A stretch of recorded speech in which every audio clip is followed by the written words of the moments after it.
We want to continue our COVID coverage tonight by showing you what a COVID patient struggling to breathe looks like.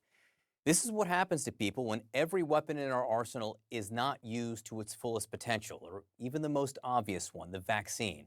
We warn you, this may be disturbing to some, but it's necessary to see up close just what this nation is fighting patient by patient. Randy Kay has the story. You are watching the desperate attempt to save a COVID patient's life. This 75-year-old woman is having serious trouble breathing and is in desperate need of oxygen. So this patient was being maintained on non-invasive ventilation and unfortunately failed. And so we had to transition to mechanical ventilation, which requires placement of an airway within the endotrachea, within the trachea, the windpipe. So the patient has to be sedated to allow us to access the airway. Dr. Hudman Ho is a pulmonologist and the medical director of the ICU at St. Anthony's Hospital in St. Petersburg, Florida. As the patient's oxygen levels dropped, doctors quickly prepared to intubate her so they could get her on a ventilator to help her breathe. The process involves a slender surgical probe known as a stylet. He has a stylet that goes in the tube to maintain some rigidity so he can guide where the tube goes. And he uses a laryngoscope blade to lift the tongue out of the way so he can visualize it. And it's actually a fiber optic visualization. There's a little camera at the end of the laryngoscope blade so he can visualize the airway and guide the tube into place. It has to be precise, yet time is of the essence. Lives are on the line. Got it. Intubated. She's coming back up. Wow, her heart rate stayed rock solid there. For this patient, a second chance. Later, we learned she had received her first dose of the vaccine, but got COVID while waiting for her second shot. Still, most patients here are unvaccinated.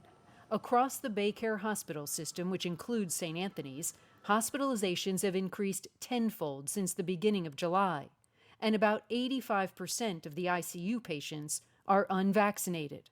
Do they express regret that they're not vaccinated? We have had patients that come and request, can I get a vaccine now? But they don't understand that it's something that's meant to be preventative, and once you have the disease, it's not helpful. Dr. Warren Abel, a critical care physician in the ICU, calls the pandemic, quote, our World War II. Unvaccinated patients as young as 20 years old dying before his eyes. Every person that passes away that was unvaccinated, it's a preventable death. It's heartbreaking, actually. 27 of the 28 ICU beds here are filled with COVID patients. Good morning. And far too many are on ventilators, like this woman. Can you nod your head for me? There you are. All right, good. Almost always before they get intubated, they want to call their loved ones to tell them they love them and say goodbye. And unfortunately, oftentimes that's the last time they speak to them. For people who say, this is Florida, we're past it in Florida, we're good, what do you say to that? This is one of the worst waves that I've experienced. I mean, I think things are as bad with COVID as they've ever been in Florida. No, come spend a day with me. You'll see we're not okay. I walk down the hall and almost all of our patients are on their bellies to help them breathe.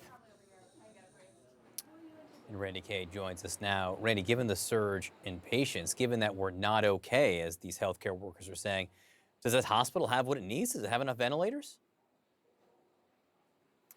Well, John, they have dipped into their hurricane supply of ventilators. Those are the ventilators that they would have put aside for a major storm. So they are using those. They're also using these refrigerated mobile units as morgues. So they need those as well. And funeral homes also, John, in this area are feeling the impact. We spoke to the funeral director at Wilson Funeral Home here in Tampa. And he told me that not only has he buried friends of his, but he's also running out of caskets. He's now ordering multiple caskets a day. He's had to move the hearses out of the garage to make room for more caskets inside that funeral home.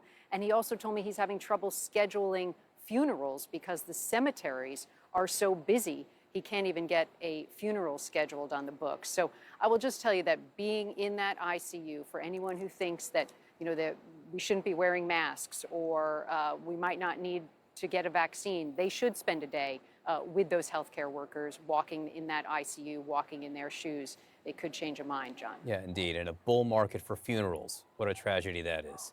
Randy Kay, thank you so much.